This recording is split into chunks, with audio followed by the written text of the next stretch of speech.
Hello and welcome to the Get It on the Table sideshow Talking Skavens, where we today will go through the tournament here in Tønsberg, 3-round tournament called Tønsberg Tabletop Autumn 2025, a tournament that I was personally arranging together with the local gaming club. I was running my Skaven list and finished at the 3rd place in this tournament, a result I was very happy with, seeing that there were 20 players and some of the players were from the VTC team and quite good players. And I will briefly be running down my list. So hold on, and I will also need to apologize that the picture is a little blurry. That's because we have to change the location of the table, and I was unable to check if the picture quality was good enough. So I will try to walk you through it, and hopefully you will get something good out of it. So we're going to start from round 2, as we didn't get any video capture from turn 1, but I will go through it anyway at a later point, just by voiceover. First of all, I will be going through the Skaven list that I were playing. And the army general for my army was a Grey Seer, a level 3 wizard, with Warp Condenser and Ruby Ring of Ruin. The Warp Condenser gives him a 3 extra inch dispel range, and the Ruby Ring of Ruin gives him a magic missile. Unfortunately, the Warp Condenser doesn't give a +1 to the Ruby Ring of Ruin, but it gives a +1 to any other magic missile that he would be casting. So I choose Battle Magic to see if I can get a secondary fireball, and I usually choose the Warp Lightning to get the maximum amount of magic missiles. My second kind of lord choice or character choice was a Warlock Engineer. He was a level 1 wizard with a Storm Demon, which is also kind of a magic missile arcane item, and he chose Elementalism, but he usually just picked Warp Lightning and Humst. These guys are able to get an extra plus for casting by adding their Warpstone tokens, giving the D3 extra kind of power to their cast, but at the risk of losing a singular wound if it becomes a 1. That would be a 1 and 2 on the dice, as I understand it. I also have 4 units, 3 units, of course, of Clan Rats with shields and 24 guys, a full command, and they are accompanied by a Rattling Gun detachment. So they're able to kind of hold their own, but also still give out a little shooting power with the Rattling Gun and to divert charges, which is mostly what I use for it.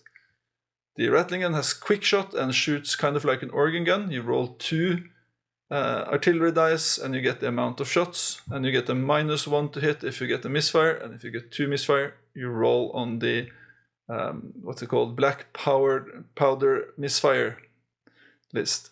So it won't happen too often, and it had to happen a single time during the tournament for my part. I also had 2 packs of giant rats, each accompanied by a Master Molder with a whip. The Master Molder gives them a leadership of 7.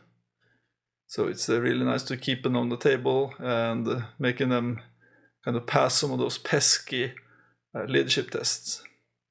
I also played, of course, the Renegade Skaven, so I'm able to take 3 units of 4 Warplock Jesails due to having a Warlock in my group, and 3 units of Poison Wind Globadiers. The Jesails are there to kind of scare the enemy, and the Globadiers are there to kind of block the enemy.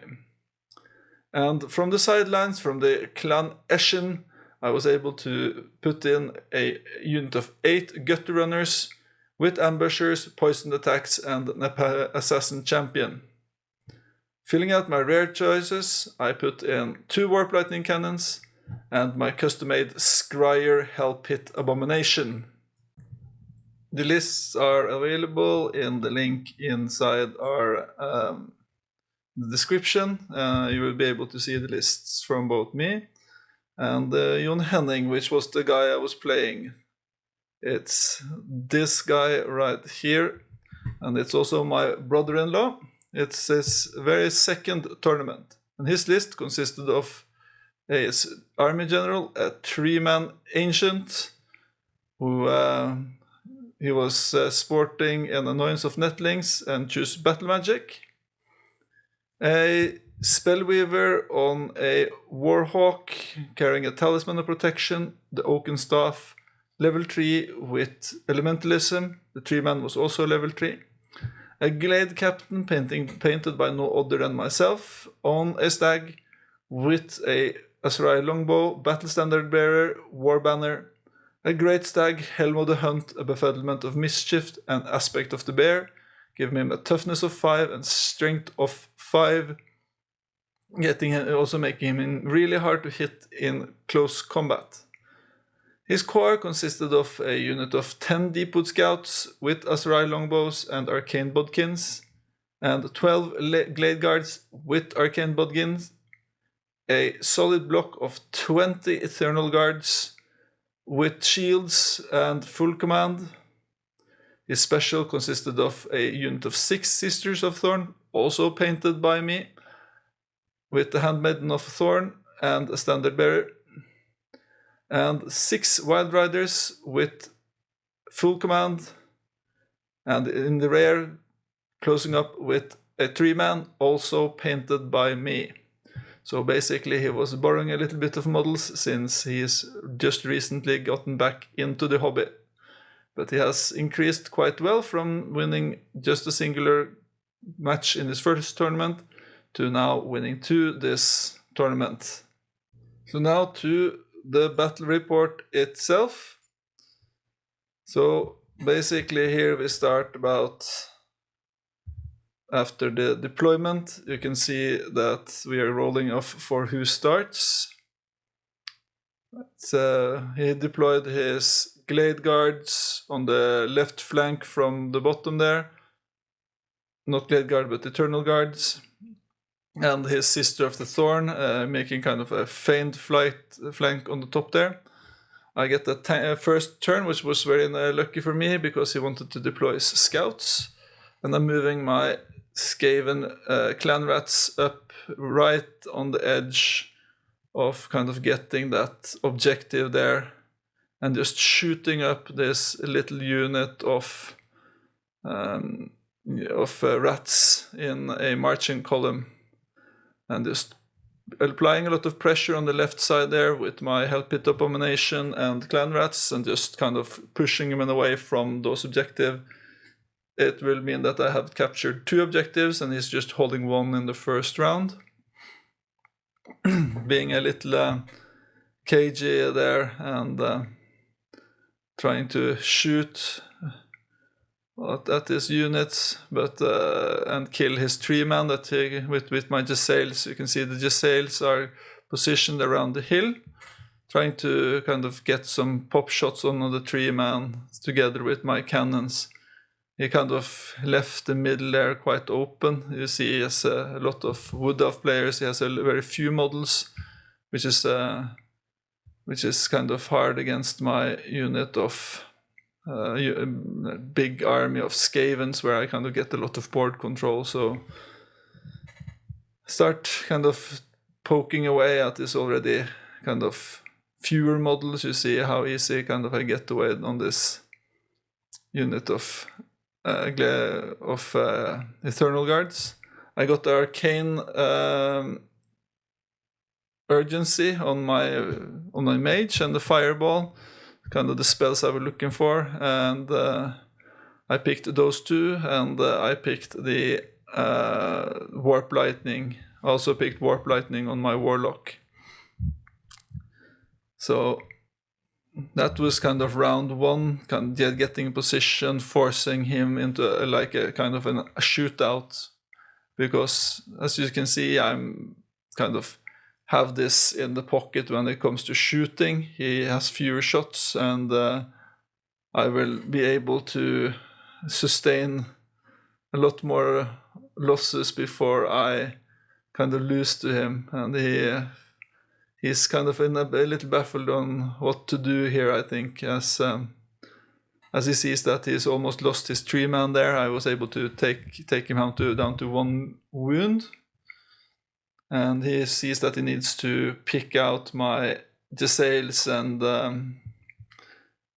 and my rattling guns. So he wants to kind of move his units into a position where he can charge. See this on the right side there, he has his 3-man ancient, the glade lord, and the kind of medium big unit of glade riders, trying to force them down the battlefield there and kind of eat at my flank, where you can see I have very little defending the flank. I only have this unit of giant rats and a unit of 3 units of globadiers to kind of block off the charges. The thought here from my part was to kind of make it so that I can kind of fold back in and keep the objectives, and I see that he wants to kind of use a feint flank here and send his army away and kind of push through on the right side and get control of a part of a table rather than fighting on this side. And kind of this is the nice part for me about having such a large amount of models. I usually would probably lose the +1 on deployment, but I can kind of control the flanks. As you see here, I was kind of controlling the flank by having ability to wait with deploying my Hell Pit Abomination, as you can see in the little forest there. And I'm not too worried about losing those wounds from dangerous terrain. So now he is throwing a little bit of spells and trying to get off Arcane Urgency to save his 3-man. But unfortunately for him, he wasn't able to cast it. You can see it's kind of trying to flee there over the hill, and that his hope was that he could hide it behind the hill. Due to the comp here, we didn't give kind of line of sight blocking to buildings, so he can't hide behind the building, which means I could also kind of shoot his 3-man ancient, which I kind of forgot from the same position.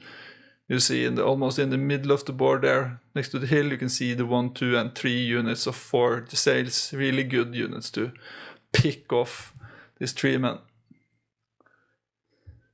So in the movement phase, you can see on the flank there, he tries to kind of get the Eternal Guards away, but I was able to close in on the unit, and I managed to charge it in at one of the lucky times where my Hell Pit was not in a situation where it just rolled 3 or something.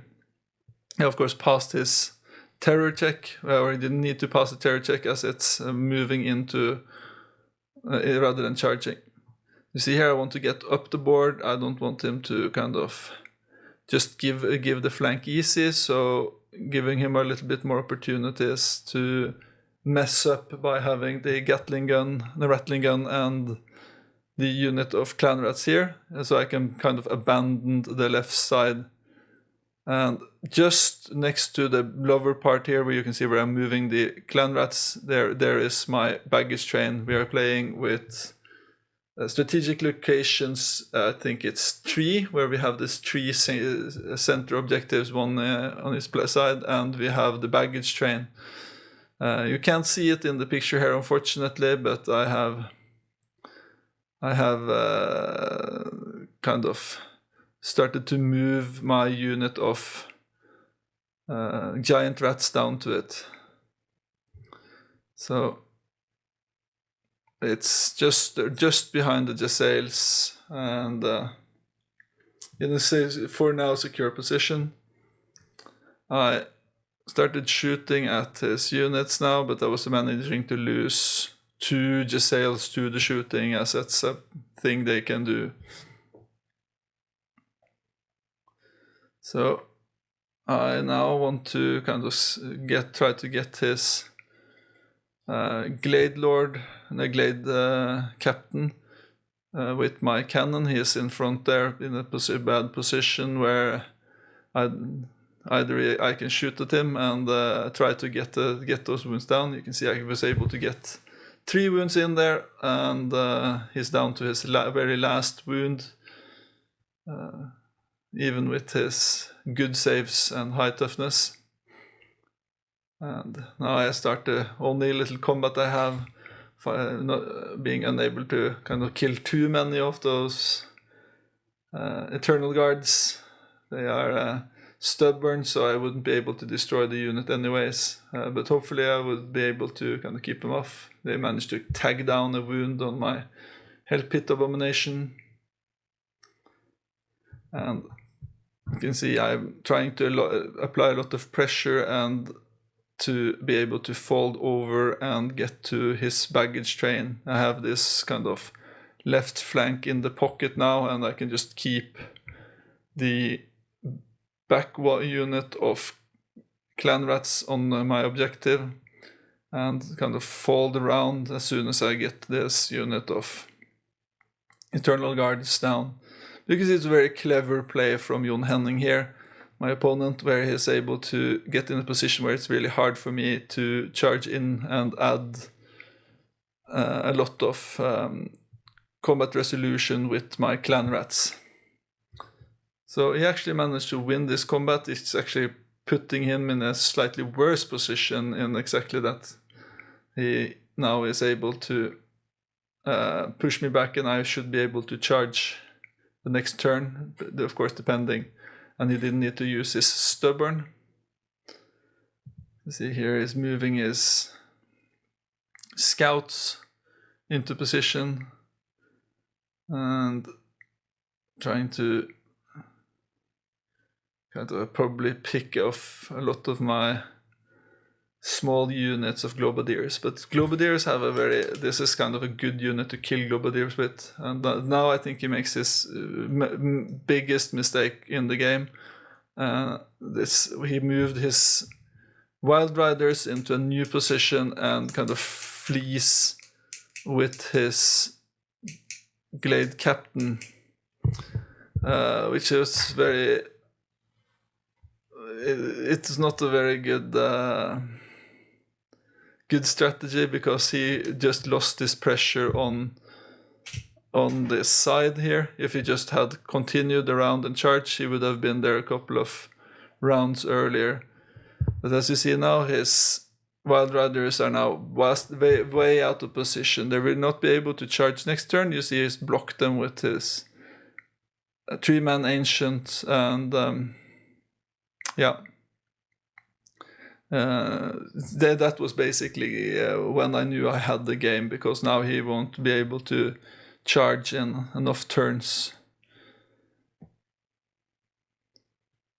And the thing is, if you see next to the house there, you can see in the blurry little Globadiers, but you can also see that my Warp Lightning Cannons and Giselles are wide open. I just removed everything. My plan was kind of to flee over. You can see how the cannons are positioned, so that if he tried to charge, I would be able to flee over the Giselles and just be out of range for another round. But now that won't need to happen for my part. So he tries to get his Pillar of Flame out. It's of course been nerfed at this point, so he can't move it the way he wants to move it. It's just moving randomly. But he kind of wants to kill off my little unit of what's it called again? Rattling guns. Because if you can't target the rattling guns if they're within 3 inches of the unit and they are not the closest model, then you need to target something else.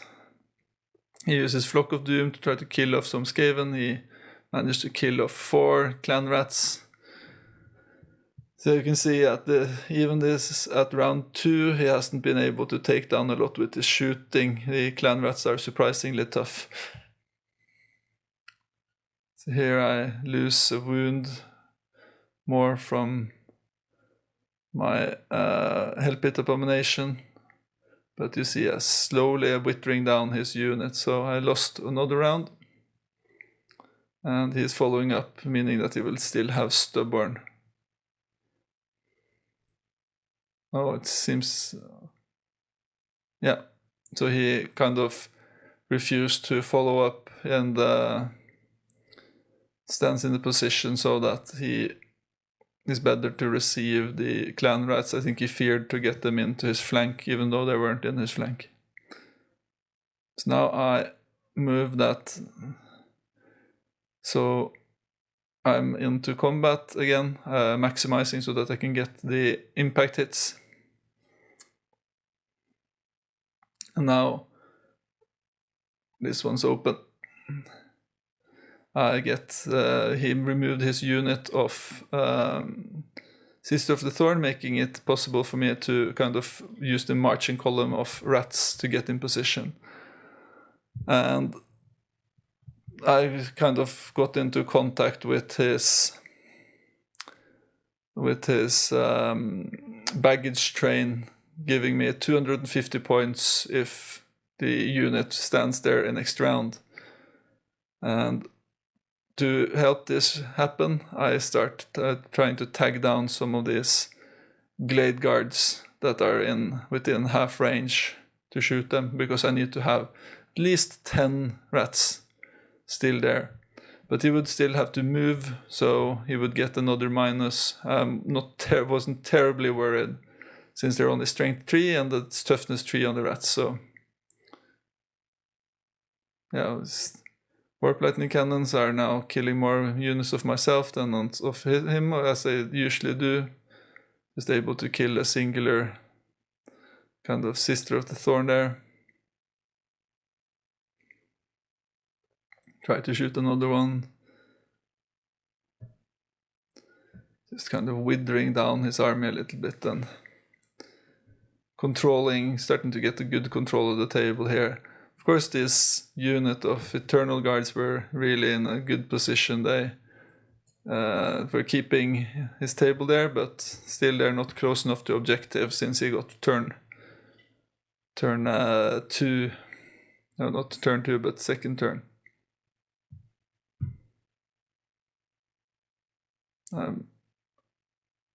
Oh yeah, that's the reason why they're able to go so quick was the arcane urgency. They kind of did it a little bit off position there.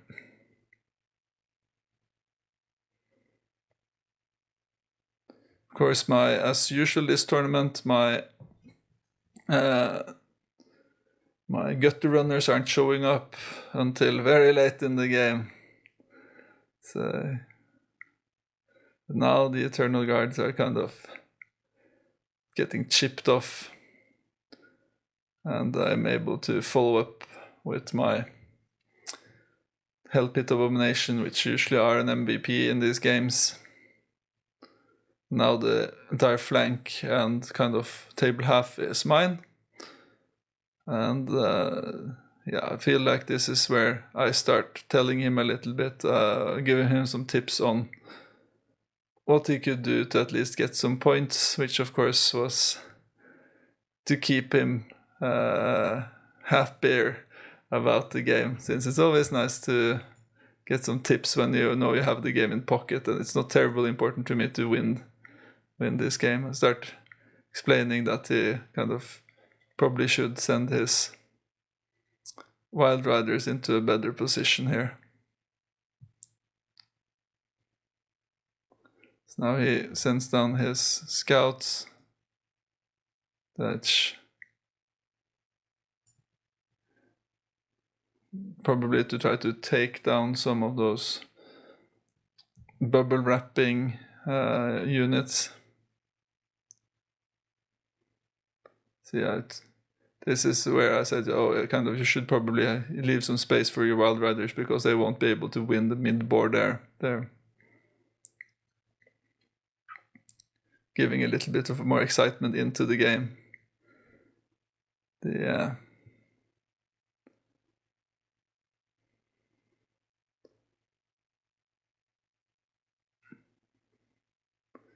He tries to flee with his Glade Captain again. It's basically now nothing he can do to kind of kill these rats. They are going to get this baggage train. Now he's taking a little bit of a huge movement there with Arcane Urgency to get this Sister of the Thorn 2 into position, threatening my flank there, which was what you should have done from the beginning. Now he's 1 round behind on that one.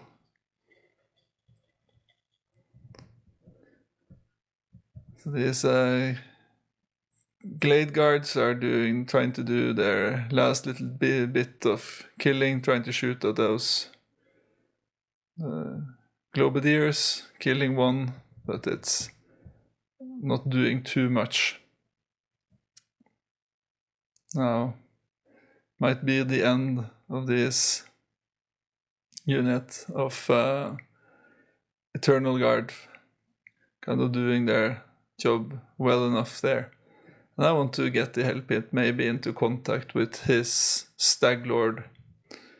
But I'm quite down to 1 or 2 wounds, so I'm kind of reluctant to get them too much into a position. And now his 3-man Ancient is trying to kind of take the middle of the board. It's going to be really hard because of how the challenge rules are working now. Monsters are not really good at taking down blocks of infantry in 1 round anymore. Because I'm probably going to just challenge your unit. Let's see here, my little MVP rats are trying to get into a position here where they can steal the objectives. They have quite a long march, seeing as they are in a marching column and their movement 6, if I'm not mistaken. Let's double check that whilst.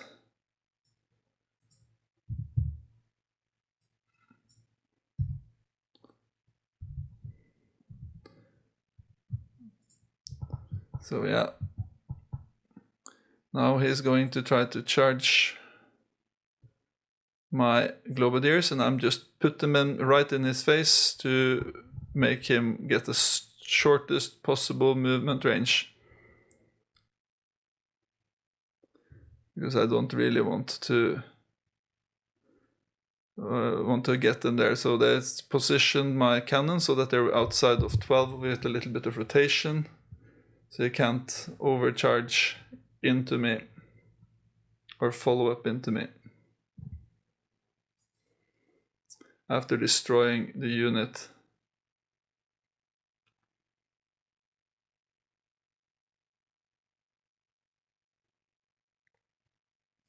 It's going to be quite a long one at least.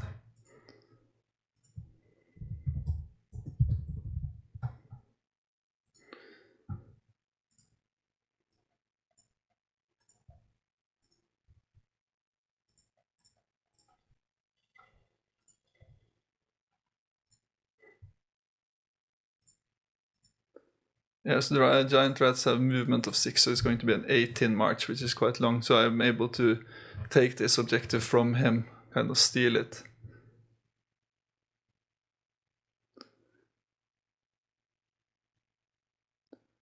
Of course, my cannons are failing at doing anything useful, as always. And trying to kind of feverishly get this 3-man down, but he's really tough. Toughness 6 is really hard to get in anything on him. You see on the top there are my Warlock and Engineer and my Greyseer of Skryre, who is just trying to toss some fireballs and everything on him. And on the supporting side there, you can see down by the forest, you can see his Warhawk Rider just supporting this unit with Arcane Urgency and the like. And I try to shoot it with the cannon, but of course I don't get the range. I only be able to get the misfire and able to shoot some of my own models there. Yeah. So I hit my Skaven clan rats and I hit my Globadiers with a little suicide murder, which is the funniest part of Skaven, always to kill your own units. And in those situations, you always have to remember that Skavens that you kill with your own thing are probably traitors and were going to kill you in the first chance they had, so it's good riddance. Here you see the beauty of these globadiers. They're able to pick off one of the wild riders and also pick off the first charge. If I had done anything differently, I would have sent my clan rats down to protect my cannons, rather than to try to keep that objective and kind of trusted the unit I had there to keep his 3-man in check. But he's charging in. It's going to be really hard for him to get this. Get this combat won with 3-man. Of course, he wins and destroys the unit of clan rats, but he blocks his own unit with Sister of the Thorn. So, which he had kind of arcane urgency around the rats. So it was a really good move. Now setting them both into a position to charge next turn. Of course, if I flee with that unit, it's quite a different story, but I don't remember if I did or not. But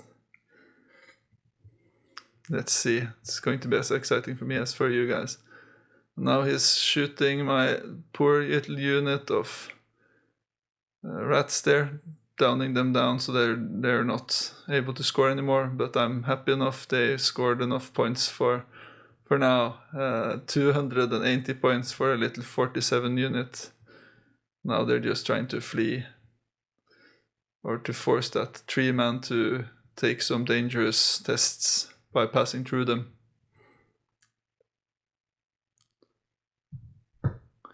Going into what I assume is my round 5.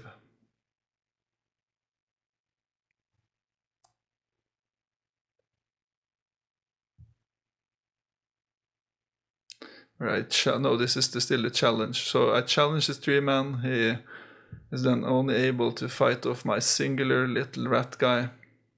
Drops a lot of hits, kills them, and do some stomps. To try to get some overkills, but it's not going to be enough to... You can maximum get 6, and he's going to need every 6 ones for winning. So he's going to lose the combat, but use Stubborn to fall back.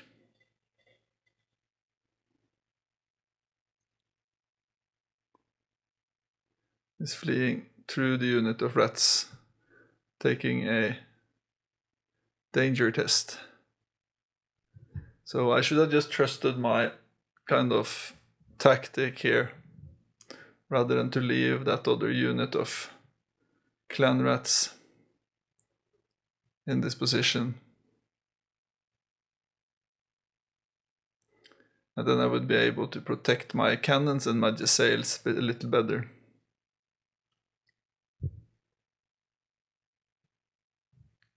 So now I try to give him a little bit of tip. If he charges in with his sisters first, then he should be able to get off a charge with his wild riders. This being a new player and all, I kind of wanted to give him a chance to connect some of those models, particularly since he borrowed those models from me. That's if not, I would of course just fled with his cannons last round rather than shooting at him. It would be a much sounder tactic, and just moving these sails away and marching them off together with the cannon. The cannon of course can't march, but it can move regularly, and just getting it in a better position so that you shouldn't be able to get it.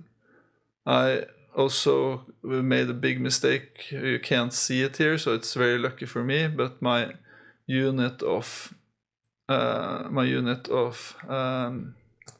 giant rats, the secondary unit of giant rats, is still it's next to my baggage train, but it's not connected with it, so I didn't read the rules properly, so I didn't know that they needed to be connected to it to kind of hold it, or they needed to be closest to hold it. So there's going to be a cheeky little one here from Jon Henning. Now on the 5th turn, so that I don't need to roll anymore, my unit of gutter runners arrive. And they start moving into position to shoot at try to get the last wound down of his Glade Lord. So let's see if that's excitement, and I hoped that they would be able to kind of kill him, and then I don't want to lose my second wound on... Yeah, I had 2 wounds left on the Hell Pit, so I didn't want to lose the next one so that he would get some points there. And I try to move these guys into a position where I don't lose it, but still can let him charge.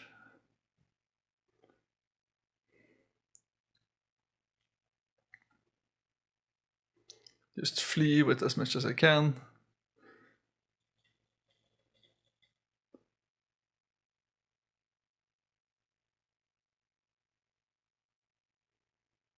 Don't want to give him too many points here. And I try to shoot at this Glade Lord. Of course, it's not going to have any effect.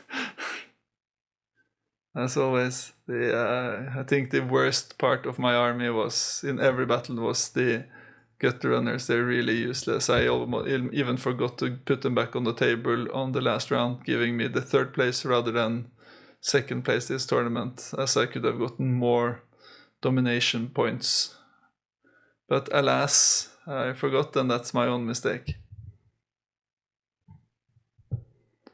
Starting to wrap up a little neatly here, but he's going to still be able to get some points. I'm not able to get down this 3-man ancient, though. It's really hard to kill. Just keep shooting at it with everything I got.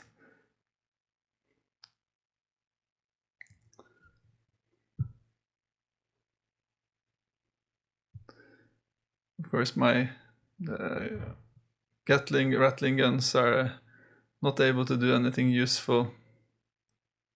So here was kind of my initial plan, was to try to score that one objective so that I could get even more points. I think it would have been better to block off the unit of Glade Riders down there, not the Wild Riders down there.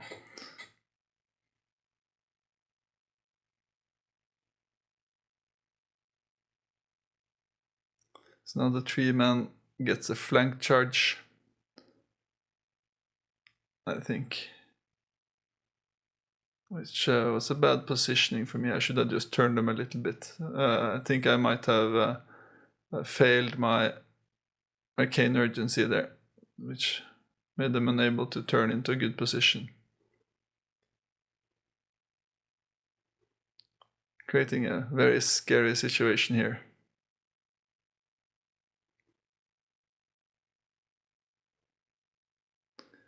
And now his Glade Lord is considering either fighting or fleeing, and he decides upon fleeing after passing his leadership test, hoping to get the arcane urgency off with his wizard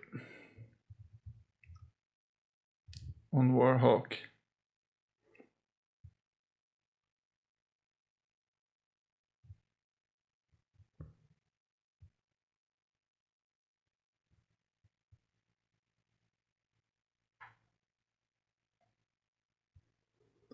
So of course he's getting a dangerous terrain test there, taking 1 wound, but he still has 3 wounds left, so now the arcane urgency is going off and I'm unable to dispel it, making him able to escape with his Glade Lord into safety behind the trees, as a cowardly little Wood Elf that he is.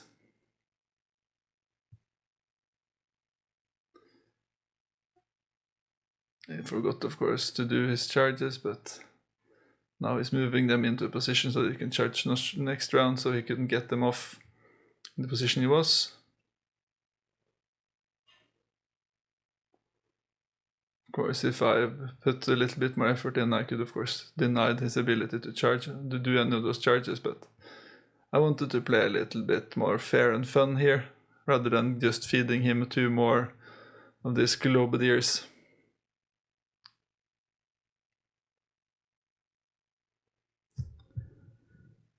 Now, of course, there's no way that I can get this Glade Lord unless I'm able to fire off my cannons, but they're farther away, so there's going to be really hard to shoot them, but I really want to get them down, so I'm not going to move my cannons.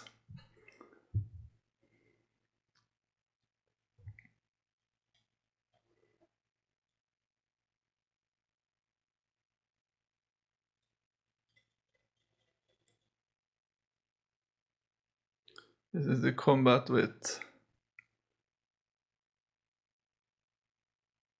the tree man, and of course he gets his hammer hand with a little bit of cheating, of course, as he's checked his rules wrong, and he's thought it was 4d6 or something hits rather than 4d3, but it's fine. I forgive you, Jon Henning, and Jesus also forgives you. Making me lose that combat, and the unit is going to kind of crack off there. Particularly with the extra terror. Now my sails are kind of safe. This is going to be... I try to move my warlock and engineer and Grazier in a position so that he can't beat my unit and then charge them with the tree man, so I can put them behind. Since this is going to be his turn 6, I put them behind the giant rats. Of course, hoping that they don't break when getting fled through by the giant rats. No, not the giant rats, but the clan rats, if they lose the combat, which they're probably going to do, since they lose their rank bonus and all their leadership and all those little fine things. Getting charged in the flanks with clan rats are usually the death of the unit. Most of their ability comes from their rank bonus. So it's a big mistake getting them into that position where they could be charged in the flank. This was not worth the 30 points at all. Sacrificing 100 and... what is going to be 160 points? Oh, 140 points, I think, of clan rats to get 30 points was a very bad trade-off.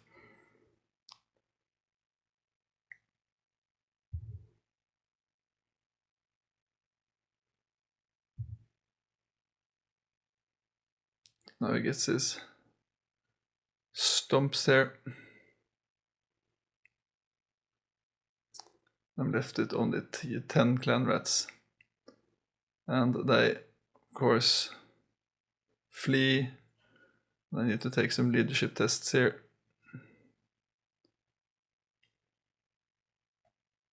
Which I, of course, be lucky enough to fail.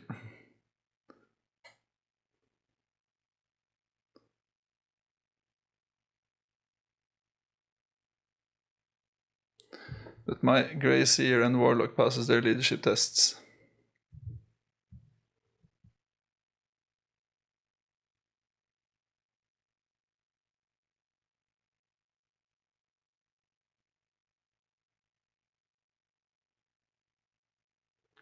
Now he finally, in the last round, he gets into my cannons here. Tries to get this wizard off to do some magic. So of course you're going to get some points from those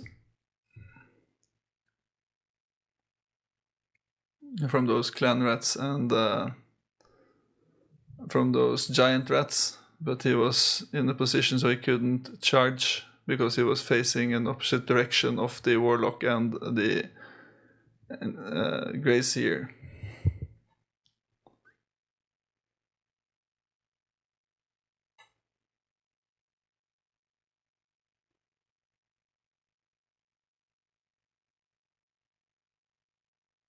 No, it seems he was able to charge the engineer there.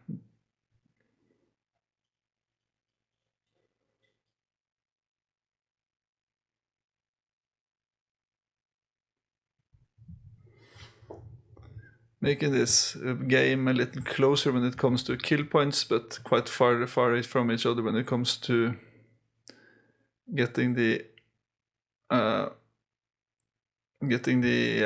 objectives, since I was able to camp both the mid objective and the left objective for more or less the entire game, resulting in a what's it gonna be points wise. I got let's see here from the leaderboards, or from the pairings, I guess. Pairings.